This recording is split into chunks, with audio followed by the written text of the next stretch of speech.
everyone to Transition Tuesday and supported decision making. Tell me more. So we are lucky to have Molly Cole, the Executive Director of the Connecticut State Independent Living Council, and Gretchen Knauff, Director of the Office of, I'm going to mess this up, so just correct me, the Office of Service for Persons with Disabilities, the City of New Haven, and both who are on the Supportive Decision Making Coalition. So welcome. Thank you. Thank you so much. Absolutely. We love having the opportunity to talk about supported decision making, but because it's a small group, we have a presentation prepared. But I guess before we even do that, Wait, before we what do brings that, you? oh, Go ahead. before we do that, I just, as anybody who needs Spanish interpretation, I'm going to turn it over to Camilla, who can explain how to get onto Spanish interpretation. Thank you. And since we are going to activate the interpretation channel, regardless of who joins, I do want to let everybody know that it's important for everybody to select the language, even if your language is English, so that when the channel is activated, if anybody is speaking in Spanish, then you'll hear me speaking in English back. So this event is being interpreted between Spanish and English. Regardless of your language preference, please select your language by clicking the globe at the bottom of your screen. On your cell phone, if you're doing it on your cell phone, click the 3 dots on your screen, select your preferred language, and mute original audio. Este evento va a ser traducido al español. Sin importar qué idioma prefiera, por favor, seleccione su idioma haciendo clic en el globo de la parte inferior de su pantalla. En su celular, toque los 3 puntos de su pantalla, seleccione su lenguaje preferido y silencie el audio original. Thank you, Laura. You can activate me now. Thanks. Okay, I do not see a globe. Me either. Oh, there it is. Oh, It there just it popped is. up. Just It's popped. way at the bottom. Pick your language. Okay. I'm good. Is everybody good? Okay. So I think what you were saying, Molly, you know, is since we're going to have a discussion, does anybody have anything that they would like us to be sure that we address? Like, why are you on? We're very happy you're on because we're trying to educate as many people as possible. So let us know so we can make sure that we talk about it. So have any of you been to any other presentations on supported decision making? And do you know anything about it? Nothing. Oh, so maybe we should do the PowerPoint just to kind of. Yeah, well, plus if other people are going to watch, but since Yes. they're on, they get a chance to ask questions. All right. So yeah, just stop us. We can keep this very informal. We'll go ahead and run the PowerPoint. I'm going to share screen.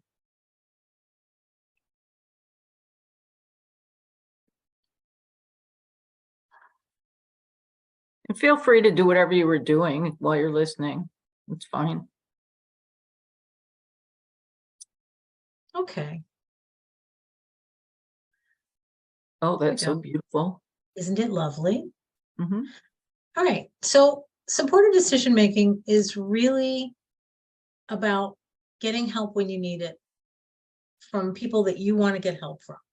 And it's just about how we all make decisions. So my example is if I was going to go buy a car, and I don't know very much about cars, and I don't know a whole lot about maybe car financing, I'm going to want to get some help from people that know more about that. So I might ask a family member or a friend about different cars and which they think is the best car. And I might ask a couple people about what's the best way to finance my car. And then I'm going to make the decision, but I'm going to use the input and knowledge of some of the folks that I have chosen to ask about that. We use supported decision making all the time, every one of us.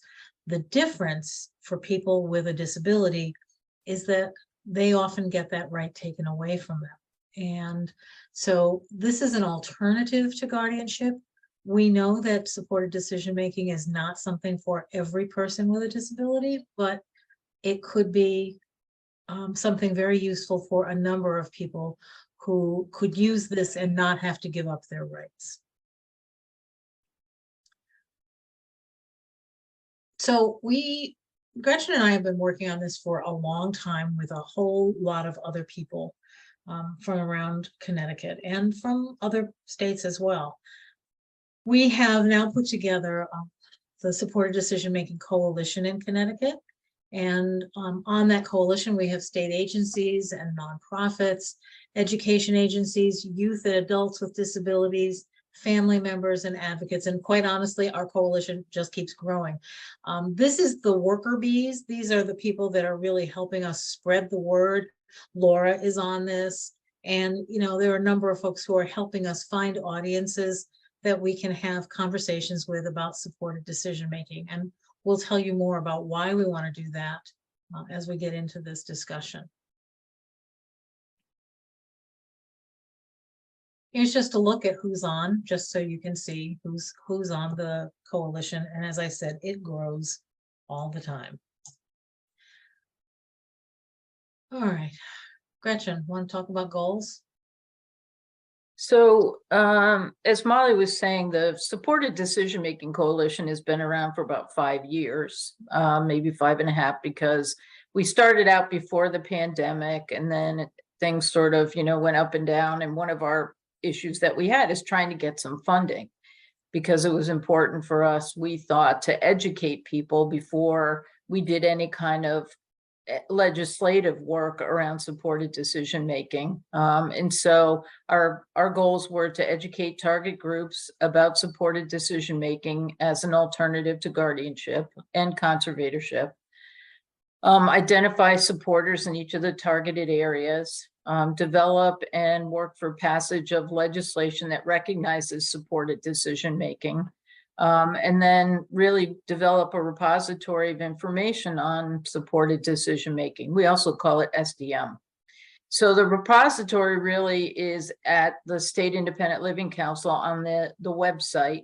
And our education now includes doing these webinars. We have a series tomorrow night. We have one on vocational rehabilitation with Jonathan Martinez, who is our national expert. He's worked on supported decision-making in at least 21 other states, and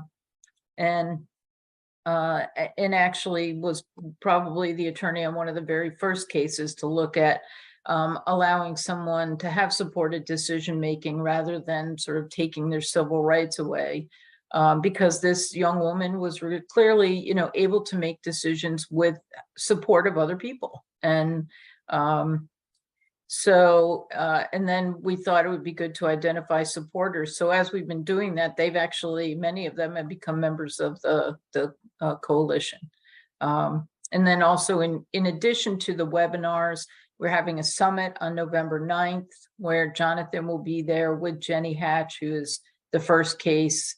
We're going to do some sort of hands-on nuts and bolts, you know, how you do supported decision-making, answer people's questions, you know, really kind of excited to bring all of that together. And, you know, everyone's invited. Anyone who wants to come is invited up until we reach our maximum registration.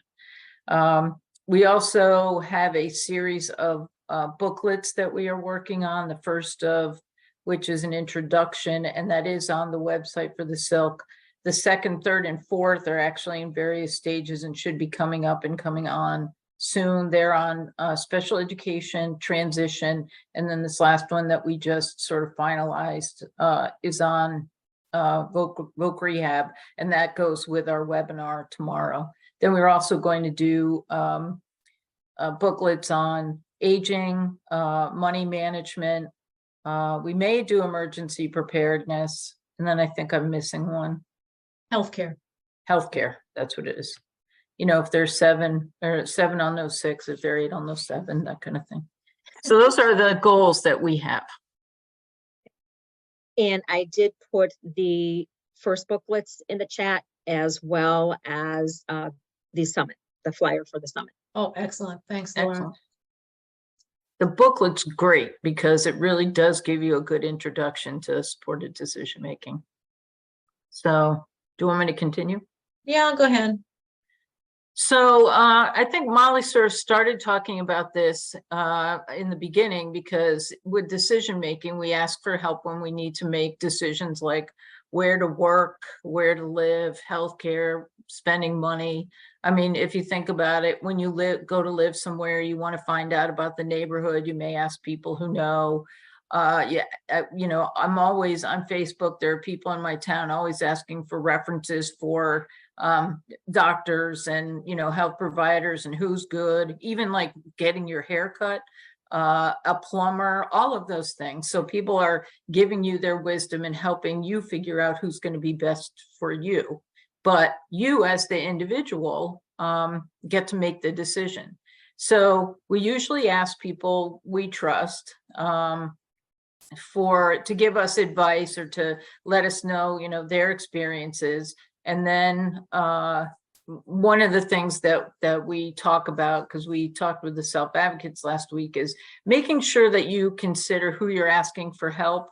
In a lot of cases, that's, not necessary, but it is often important to make sure that you're not just going and asking any person off the street, that you're really getting people who you trust. That's the idea. And when we convey that idea about decision-making for various groups, we want to, we do emphasize that, because you don't, and Molly and I have actually had this experience with an individual that we're assisting with a supported decision-making agreement. In talking with him about who he was going to ask to be a supporter for him, some of the people really didn't make a lot of sense because they didn't know him as well. And so you have to be careful about who you ask, because you want to make sure that they're going to be acting in your best interest and actually supporting you rather than pushing you toward one decision or another. So, we're talking a lot about the basics of decision making that we all use, but it really is about it's a way for a person with a disability to get the help they need. And again, it's a way to do that without giving up your own civil rights, without taking away the ability to make a choice or a decision, but rather surrounding yourself with people that can help you. But ultimately, the decision is yours. So it's, thinking about the choices you have and the options you have, and telling other people about the decisions. And really, it's just a way of clarifying this process for a person with a disability as a process that we use all the time. As we said, the people who help you are called supporters, and this whole process allows people with disabilities to be decision makers. It gives them back that right to be in control with some assistance and some support. So we know from a lot of research that people who make their own decisions can often have better health. They have improved relationships with family and friends, and they have generally better lives because they're able to choose and get themselves on a path that is the path they want to the life that they want to live. I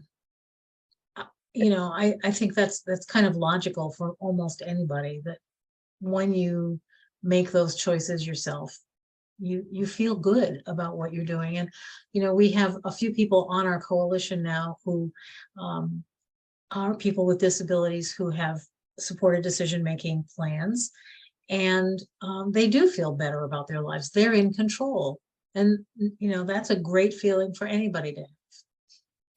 And this is not just better lives, whatever. And we're not just saying that. There are actually studies that have been done in research. Jonathan Martinez and his and various other researchers have done this and found that people actually have had better lives. The more choices they get to make, the better choices they make, the better their lives are, the more independence there is. And basically it all is self-determination. So it's such a positive. And there are so many people who get, the teams are in school are very, it's almost knee-jerk now that, and this happened to my brother and my nephew, when you get to transition age, the school is pushing you to do guardianship or conservatorship and to go get Social Security. And when that happens, in Connecticut, the number of people who have guardianships is just risen. One of the states that has the highest percentage of guardianships in the country. And there are some people who definitely need to have guardian or conservator, but there are so many more who don't fit that and could be decision makers for themselves. So I guess I'll continue. So who is a Continue. supporter? Basically, a supporter is a person with a person who is trusted by the person with a disability. So they can be almost anybody, family member, friend, coworker, professional. But you really want them to, when you're considering which areas you need help, you want to have people who you really think know you well in those areas and can help you understand the pros and cons of the decisions to be made. And supported decision making, even though you have supporters, these supporters agree to do pros and cons, but they don't make the decision for you. And I think one of the things that people often think too is that if there's a supported decision making agreement, then these people can't like attend meetings or help or do anything like that. That's not true. A lot of times parents feel like if they don't do guardianship, then they can't go to education meetings. Absolutely not true. All the student with a disability has to do is sign a paper that gives you a right to see educational records or participate in the meetings. Same with healthcare. You know, a lot of times people are thinking that once, you know, there's no guardianships status, that there's no way that you can see health records or help make the decision or understand what's going on. All the person has to do is like the rest of us. I went and I filled out forms and I said that my daughter should be the person who's my emergency contact and she can have access to my records. Same happens with someone who has a supported decision-making agreement rather than a guardianship. It's just that they're giving you the permission that the status of guardian would have taken away from them and the decisions that go with that. I'm just going to jump in here for a quick second, if you don't mind. When I started on this journey of, you know, person-centered planning, transition, and looking at guardianship and conservatorship, I paused for a moment and realized I use the same technique. I'm calling my girlfriends to say, you know, I have a situation or I have a problem. What do you think? And I process it with them. Or, you know, does this make me look fat? You know, that age-old question when we're sharing it and relying on each other for help and just guidance. And really, that's what supported decision-making is.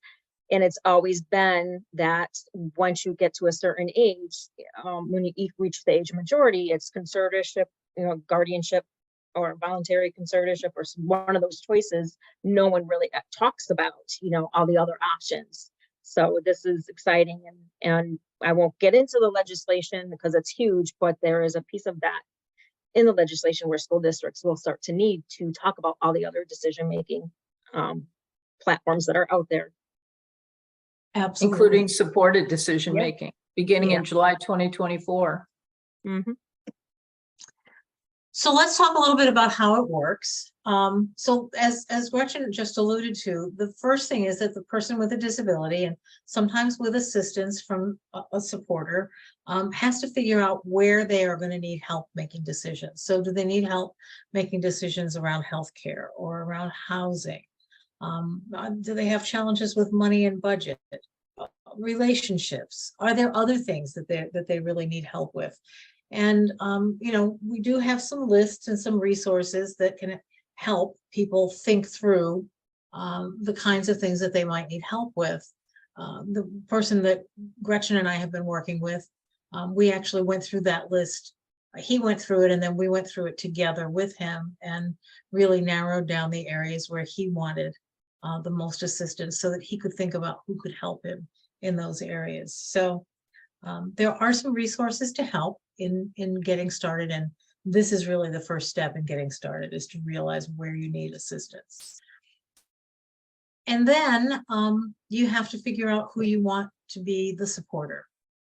So, you know, there's lots of examples about this, but here's one that whoops, sorry about that. a little loose on the mouse there. So here's an example. So Jane has a disability and she decided that the two things she needs help with are money management and where she's going to live. And so for her healthcare decisions, she selected her mother, her Aunt Molly, no relation, and a friend, John. And for money, she selected her sister and a friend, Amy. So, you know, she's got a nice little circle of people that she can have help her in making decisions in those areas. And the thing is, when you sign on as a supporter, you've got to be really clear about what your role is and your role is not. Your role is to give input. Your role is not to make the decision. And if this turns out to be something that you can't do, then the team needs to work on helping that person to find another person to take your place. But you need to be available when those decisions are coming up and be comfortable in that role and comfortable enough to be able to say, the decision is yours. Here's my thought on what you might do. And they may or may not follow your advice. So that's the way it works. So what's in a supported decision-making agreement? So it's the areas of support, as we talked about, where you want to have help. Who are going to be the supporters in each area? The supporters have to agree that the person with the disability is the decision maker, and then everyone signs the agreement. There are forms, there are all kinds of templates. We have really shied away from producing a form that we want people to use because people get hung up on forms and really forget about the purpose. And so there are lots and lots of ways to do this. There's no right way to do it. It's just making sure that you kind of capture this whole decision-making process. I think we'll end up doing something where there'll be a Mhm. listing of the elements that need to be included in an agreement, but having particular language, if you don't have it, then that can create problems legally, like someone could reject it. So if there isn't any kind of, you know, standard that has to be met, it makes it easier to move forward and let the decision making go on rather than these little pesky, you know, technical details that lawyers love. You want to keep going? Go ahead. Sure. So supported decision making, you make this agreement. You know, you start out somewhere, you think you've got, you know, what you need, you've got the supporters, you've got the areas, but like everything, these are changeable over time. So if you go 6 months and they tell you, you know, with something like this, you want to look at it every so often, make sure you're happy, you know, if you're the person who has the supported decision-making agreement, happy with the supporters and how that's working. You may want to, you may say, well, you know what, I don't really think I need help with this area, but I do need help here. So you could change the areas. Your supporters can say, look, you know what, I have a family illness. I've got to take care of this person. I can't do this right now. So I'm going to have to drop out as a supporter. So all of that works and the flexibility is there so that the person can continue to receive the support they need in the areas that are needs for them. And I, you know, I think that that's one of the magical ideas about supported decision making. And that, you know, I think one of the most important things is that supported decision making really can help people avoid having guardianship or conservatorships. They take away a person's civil rights. And one of the members of our coalition, 2 of the members are actually a mother and daughter. And the mother was looking, you know, she didn't want to do guardianship for her daughter. She was trying to look for some mechanism. And we had introduced this concept actually a long time ago at Building a Great Life conference. And the mom happened to go to the session on that. And she left the session. She's like, this is exactly what we're talking about. She was so excited. She went and found her daughter somewhere else and talked to her about it. And Connecticut didn't even have forums. So she talked to the attorney who was doing the session and how that might work. And she, now the family did a supported decision-making agreement, and the daughter makes the decisions, but she has support from key people in certain areas. And they think that this was one of the best, decisions they ever made. So they're going to be at the summit and talk about that. And we're excited because they're great participants on our committee. They are. So it really is about dignity and civil rights and maintaining that in places where, I think that we've taken away those rights and not necessarily doing it when people need to have them decisions made by others. So how can families help students with disabilities with supported decision making? One of the things that we've talked about is that you provide opportunities for decision making from an early age.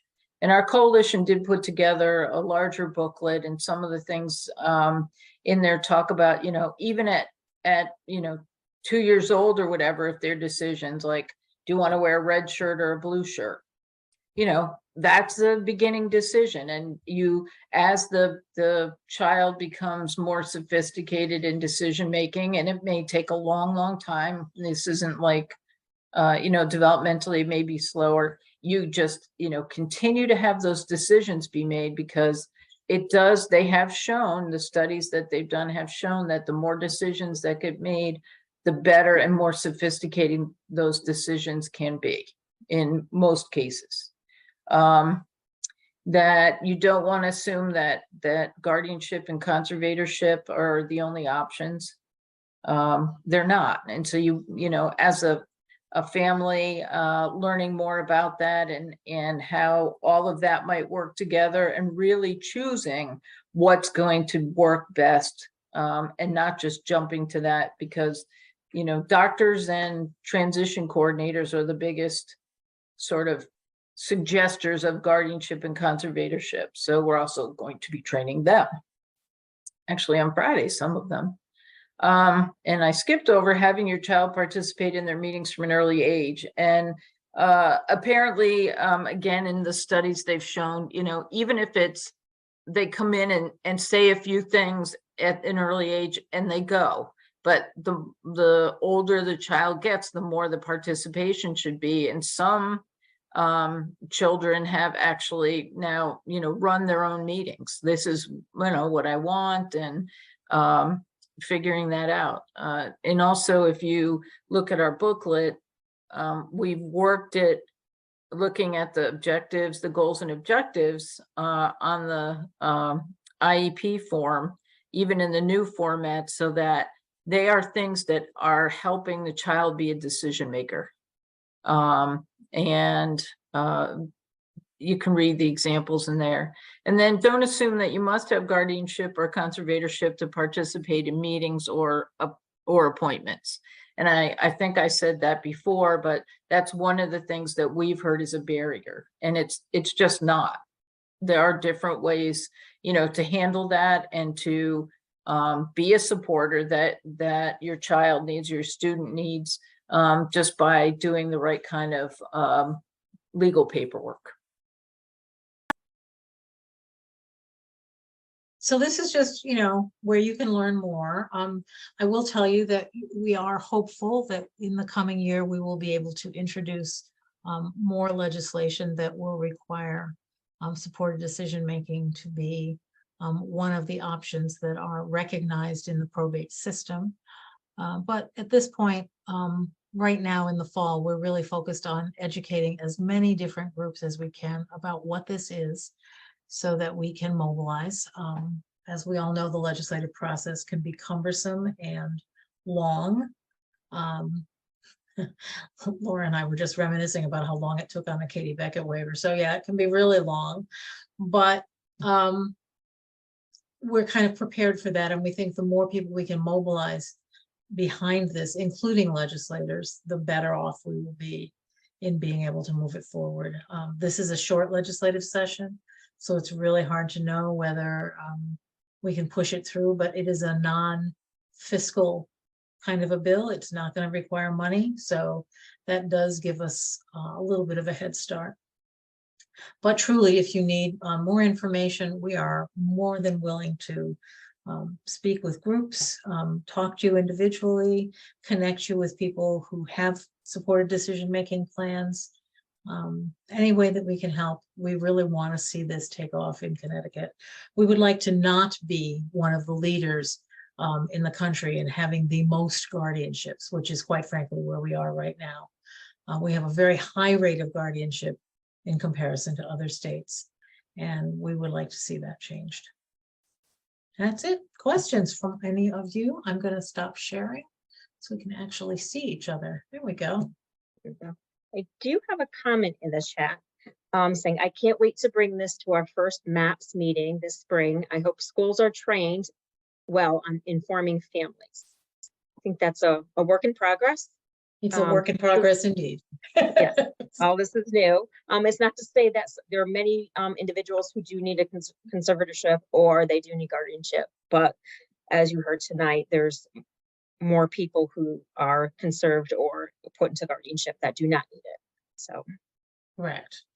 And you know, we do have some folks in Connecticut who have been in a guardianship situation and have been able to come out of that and go into a supported decision-making agreement instead. So, you know, that's an option, even if that's a path you've already gone down. So it's all open. Any questions? I wanted to add that my sister has an intellectual disability and is in her mid-60s. She'll kill me if she were on here. But she's always, our family has always done an informal supported decision making kind of thing. She's never had a guardian or conservator. You have a conservator if you're not a person with an intellectual disability and need that help. And you know, she has a tendency to just ask everybody in the world about everything. So in an informal way, it's really worked. And she lives on her own in a condo in Niantic and knows how to do basic cooking. You know, like a lot of people, she won't make her bed, but loves, you know, watching the Mets and women's basketball and, you know, walking around town. She participated in Partners in Policy Making. So I think, you know, some of it is having an expectation that that people with disabilities can do more than what people think, that our low expectations hold them back. I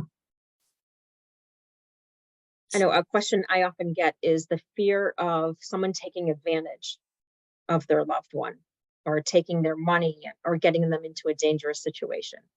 Well, there is this thing called dignity of risk. I mean, somehow we have this idea that if you have a disability, you're really not allowed to make mistakes. And that's just wrong. I mean, that's part of being a human being. It's part of being a person. And yes, you want to watch out that people aren't in danger, but you know, being able to just have a life and surround yourself with enough support to be able to do as much as you can do on your own is equally important. And yes, I mean, we have a friend, a colleague who's actually on the Supported Decision Making Coalition, and he has a disability and he lives on his own, and he will tell you that he has made mistakes, and he knows he's made mistakes, and he's had to work to recover from those mistakes. But he has confidence that no matter what he does, he can manage it. He can acknowledge it and move on. And if he needs help, he knows that there are people he can ask. So yes, I think it's a worry we have for any of our children. I have two children without disabilities, and I had one who did have disabilities, and they can all make terrible mistakes, and we worry about all of them. So what makes this so terrible? That, you know, there are elements of risk that you need to really watch out for, but I think that's the case with anybody. I also think that there are some strategies you can use if you feel that might happen that aren't necessarily going to the level of, taking away civil rights. And I'll give you an example. My sister lives in a condo.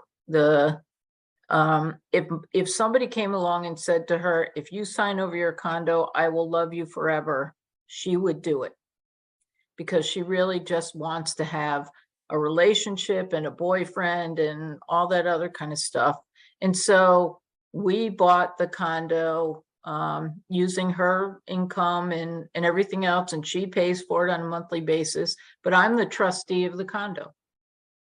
So she's still living, in as independent a life as possible. It's just that she doesn't have the authority to sign it over. And so that was a way that we dealt with that. And we went to an attorney, and he was very creative with us and created an irrevocable housing trust. So as long as she lives there, there's a housing trust. And if she has to move for any reason, the trust gets dissolved and we'd have to start over again. Some of that is based on the fact that she's in a place where there are a number of low income units, and she's in one of them. So there are requirements for those units. But that was a way to handle a situation where there may be, a risk of being taken advantage of. She has her own bank account. She, takes out her money. She does her thing. And we talk about it. I talk about it with her because she has to make sure that her rent is paid and that she has a cable bill, and she's very good about that. She knows how much money. She calls the bank and she finds out how much money is in her account, and there aren't a lot of checks written on it, so she's okay with doing that. But she's very aware. She's never overdrawn her account, so you just have to do it based on the level of need for that person. But she still takes a lot of risk and makes a lot of bad decisions, but she's actually getting to live a life because she lives that way. Do have something in the chat. I love this idea. My daughter has Down syndrome. I'm not totally sure what her level of decision making she will be able to have. Can you do dual conservatorship and supported decision making? No. You can't do that, because the idea of supported decision making is to not take away somebody's civil rights. I don't know how old your daughter is, but if there's time to be structuring and making decisions, you might be able to. She's 50. This is great during transition. You should watch our last webinar. Yeah, we have to get that up there. But it talks about, in your special education program and in transition, you can structure it so some of the things that you're doing are building self-determination. It was on supported decision making in transition, but we have to get it back. We have to go through the closed captioning and make sure there aren't any strange words in there or things that are embarrassing. Yeah. So we can Zoom put it closed up. captioning isn't always So good. website. Yeah. Yeah. Yep. Great things in the chat. And that would be great. So connect with each other. And come to the I was just going to say, come to the webinar tomorrow night, which and is to the on summit. Come to the summit, because you'll supported be able decision making. Yeah. with And people vote there. rehab. And the transition booklet is going to be out pretty soon, because that one is in the last That was stages of almost done. done. We're Yep. really right at the end. So I'm just looking Yes. at in the chat where we needed this 4 years ago. My daughter turned 18, but we were told only conservatorship or guardianship were the option. Oh no. sadly, that's what a lot Yes. of people are told. And they've since been fired because they were no longer appropriate. I'm sorry to hear that. Laura, do you have everybody's email from this? I do. So can we can well, in the chat is the first introductory booklet, but when we Yep. finish, can we send out the Yes. other booklets to everybody? Absolutely. We're just having them formatted. We make them look pretty and, like you would Then want to read Juanita them. translates them and then we. Yeah, Thank you. Hi, Juanita. And yeah, so no, I mean, I think I remember Disability Rights Connecticut. And I don't know if this is like a secret or not, but they are actually going to do a supported decision-making clinic. And so they're going to be helping people with that and writing agreements and doing whatever. And I think that probably is already in effect or going to be in effect because it's the new fiscal year. Correct. Unless they're starting it in January, but it's going to be very soon. And they are a part of our supported decision-making coalition. Is supported decision-making a legal agreement? Yeah, if you do it in writing, it is a legal agreement. It's like a contract between you and the supporters.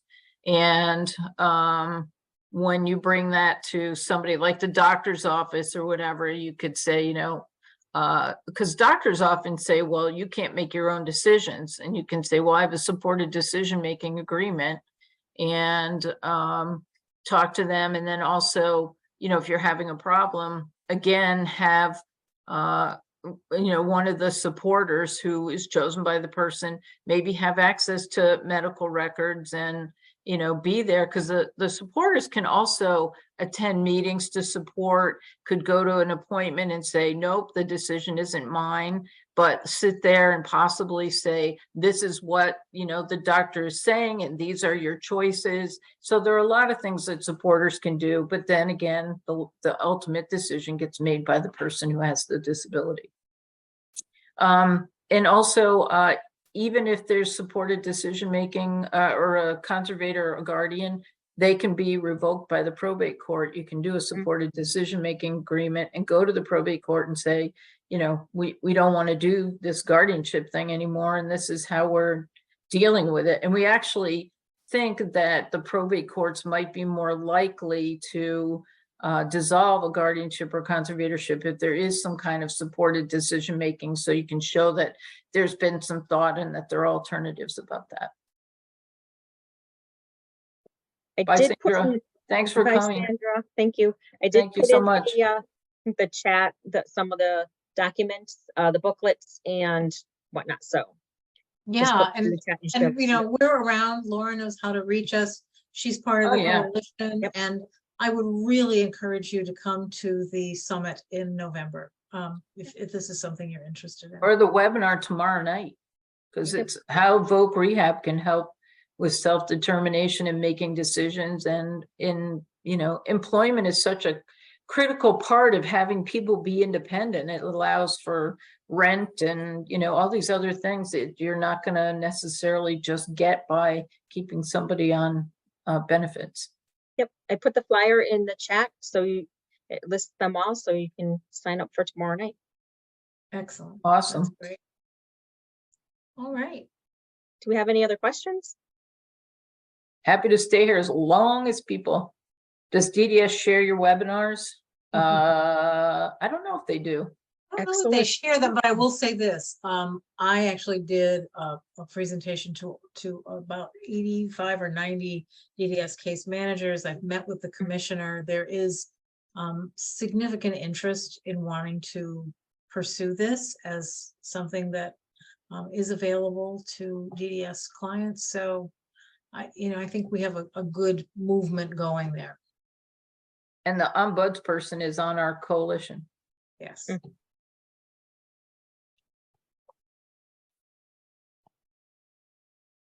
I just wanted to say thank you.